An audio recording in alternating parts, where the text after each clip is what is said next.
Hello అండి. నమస్తే. అందరూ ఎలా ఉన్నారు? బాగున్నారా? ఐ హోప్ మీరందరూ బాగున్నారని అనుకుంటున్నాను. ఈరోజు డేట్ వచ్చేసి జూలై 23 అండి. మేమైతే ఎర్లీ మార్నింగే లేచి రెడీ అయిపోయాము.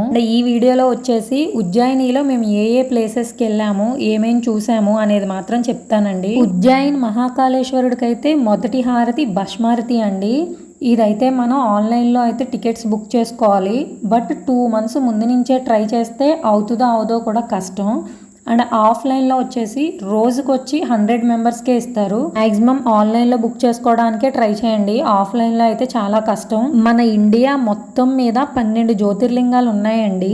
మరి ఇక్కడ స్పెషల్ ఏమనుకుంటున్నారు? స్వామివారు అయితే దక్షిణం వైపు ఉంటారండి. అందుకని చెప్పే ఈయన్ని దక్షిణామూర్తి అని కూడా పిలుస్తారు.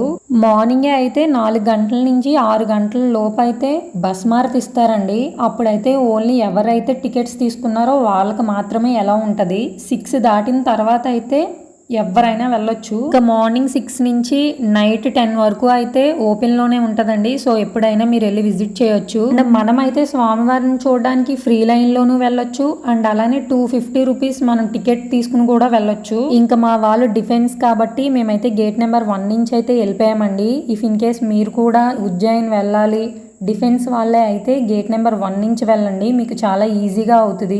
మీరు గర్భగుడిలోకి వెళ్ళాలి అనుకుంటే జలాభిషేకం టికెట్ అయితే తీసుకోవాలండి. దాని కాస్ట్ వచ్చేసి 1000 రూపాయలు. అండ్ డ్రెస్ కోడ్ కూడా ఫాలో అవ్వాలి. ఈ స్వామి యొక్క హైలైట్ ఏంటంటేనండి భస్మారతి. సో ఇది ఎలా చేస్తారు అంటే ఆవు పిడకల యొక్క భస్మం అండ్ అలానే మానవ శరీరం నుంచి వచ్చిన భస్మం, ఈ రెండిటితోటే ఆయనకి హారతి అనేది ఇస్తారండి. సో మాకైతే అదృష్టం లేదు చూడడానికి. మీకు ఒకవేళ చూడాలి అనుకుంటే ఒక 3 నెలల ముందే టికెట్స్ ఆన్లైన్లో ట్రై చేయండి.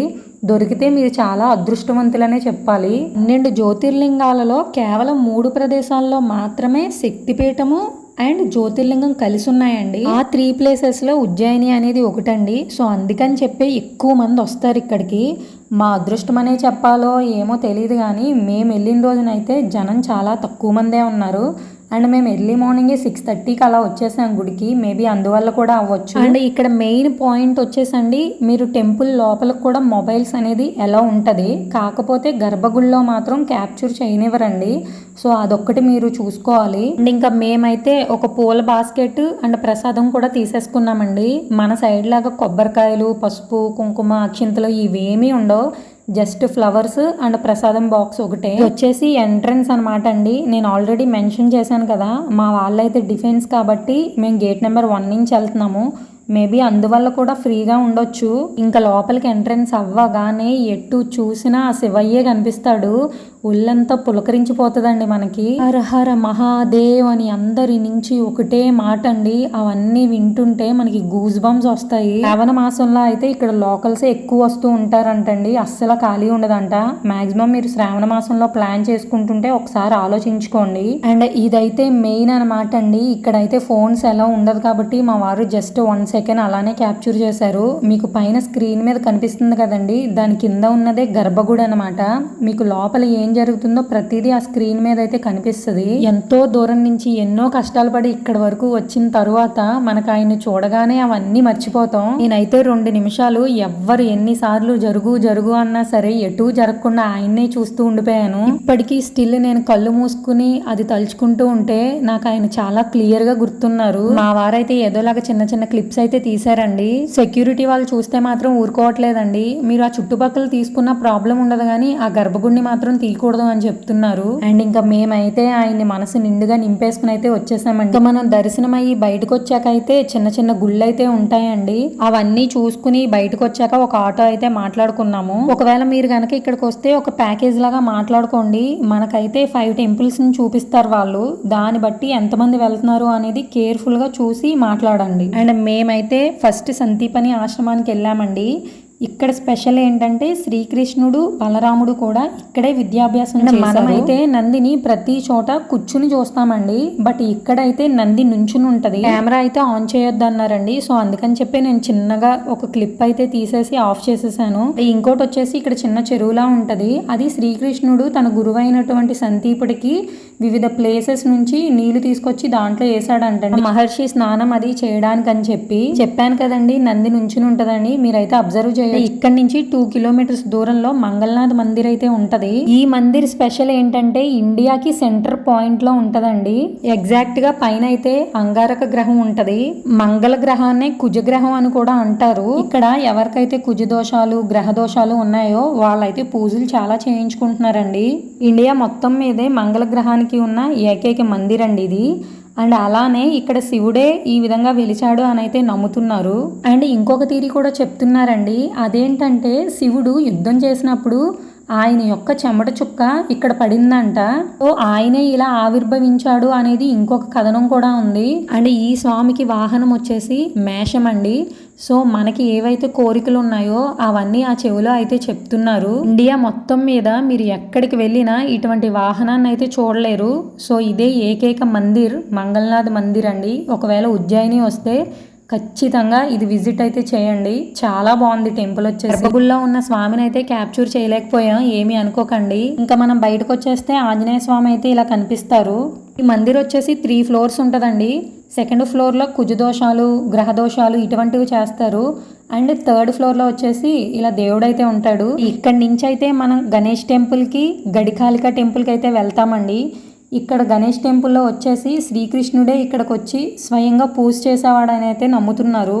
నెక్స్ట్ అయితే ఘటికాళిక టెంపుల్ అండి. ఇది అష్టాదశ శక్తిపీఠాల్లో ఒకటనమాట. మీ అందరికీ ఈ స్టోరీ తెలిసే ఉంటది. సతీదేవి ఎప్పుడైతే అగ్నికి ఆహుతవుతుందో ఇంకా శివుడు ఏమీ చేయలేని పరిస్థితుల్లో ఆమెని చేతుల మీద అయితే తీసుకువెళ్తూ ఉంటాడు. అప్పుడు ఆవిడ యొక్క శరీర భాగాలు ఒక్కొక్కటి ఒక్కొక్క ప్లేస్ లో పడిందండి. అవే మనం ఇప్పుడు శక్తిపీఠాలుగా చెప్పుకుంటున్నాము. అండ్ ఈ ఘటికాళిక టెంపుల్లో సతీదేవి యొక్క పై పెదం పడింది అని అయితే నమ్ముతున్నారు. ఇలా చాలా మందికి మహాకవి కాళిదాస్ గురించి అయితే తెలిసే ఉంటదండి. ఆయన అయితే చదువులేనివాడు. బట్ ఈ కాళికామాతని ఎప్పుడైతే ప్రార్థించాడో అప్పుడు ఆవిడ స్వయంగా వచ్చి ఆయన నాలుక మీద బీజాక్షరాలను అయితే రాసింది. అప్పుడు ఆయన అయితే మహాకవి కాళిదాసుగా మారారు. తర్వాత మనం వెళ్ళేదైతే కాలభైరవ మందిర్. కాలభైరవుని ఉజ్జయిని నగరానికి క్షేత్రపాలకుడుగా భావిస్తారండి.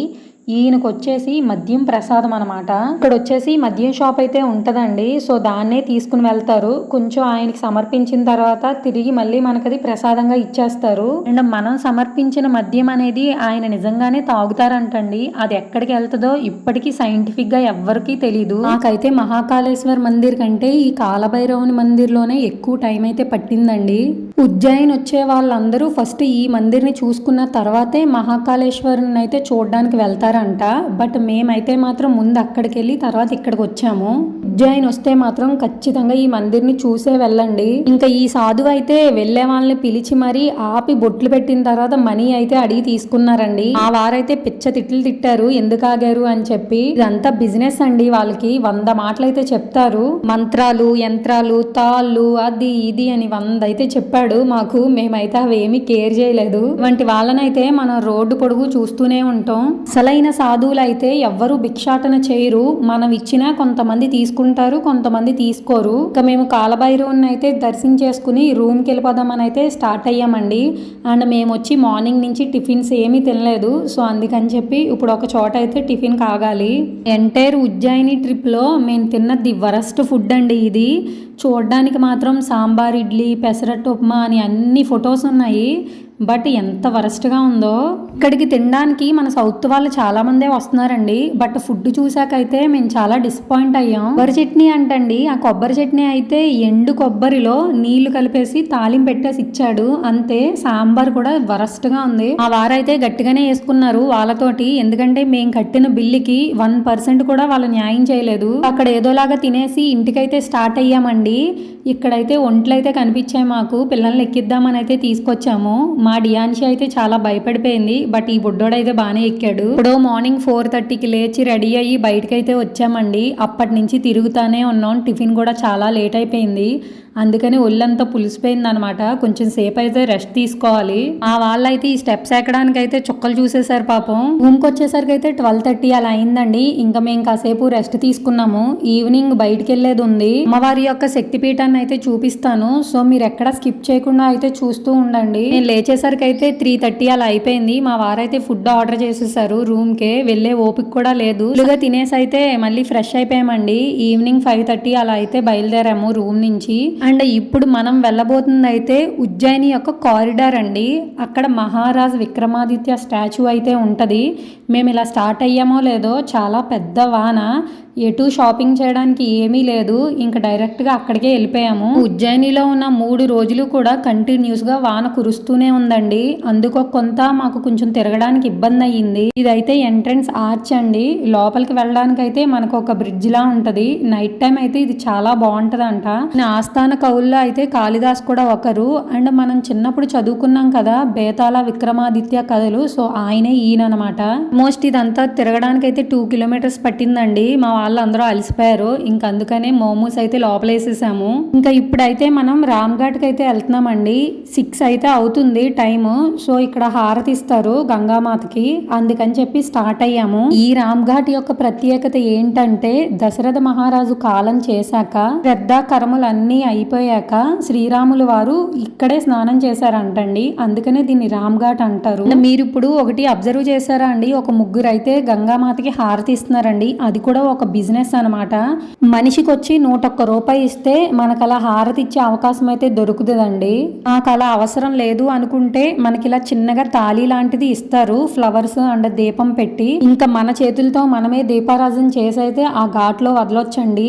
నాకెందుకో పర్సనల్ గా దాని మీద ఇదే చాలా సాటిస్ఫాక్షన్ ఉంటదేమో అనిపించింది. ఇప్పుడైతే మనం 51 శక్తిపీఠాల్లో ఒకటైనటువంటి హరసిద్ధి మాతా టెంపుల్ కి అయితే వెళ్తున్నామండి. ఇక్కడైతే సతీదేవి యొక్క మోచే అయితే పడిందంట. ఈ మందిర్ అయితే మనకి జ్యోతిర్లింగమైన మహాకాళేశ్వరం టెంపుల్ నుంచి 700 మీటర్ల దూరంలో అయితే ఉంటదండి. ఈ మందిర్ని అయితే రాజా విక్రమాదిత్య అయితే కట్టించారు. ఇప్పుడు కనిపిస్తున్నాయి కదండి, ఎగ్జాక్ట్ గా మందిర్కి ఎదురుగానే 2 దీపపు స్తంభాలు అయితే ఉంటాయండి. 15 ఫీట్ హైట్ అయితే ఉంటది ఆల్మోస్ట్. ఈవినింగ్ అయితే 6:30 ఆ టైంకి అయితే స్టార్ట్ చేస్తారండి వీటిని వెలిగించడం. ఆల్మోస్ట్ 724 దీపాలు అయితే ఉంటాయంట. మేమైతే అది వెలిగించడం చూడలేదండి, మిస్ అయిపోయాం. మేము రామ్ ఘాట్ నుంచి వచ్చేసరికి టైం అనేది పట్టేసింది. ఇక్కడ హారతి అనేది ఎలా ఇస్తారో మీరు కూడా చూసేయండి.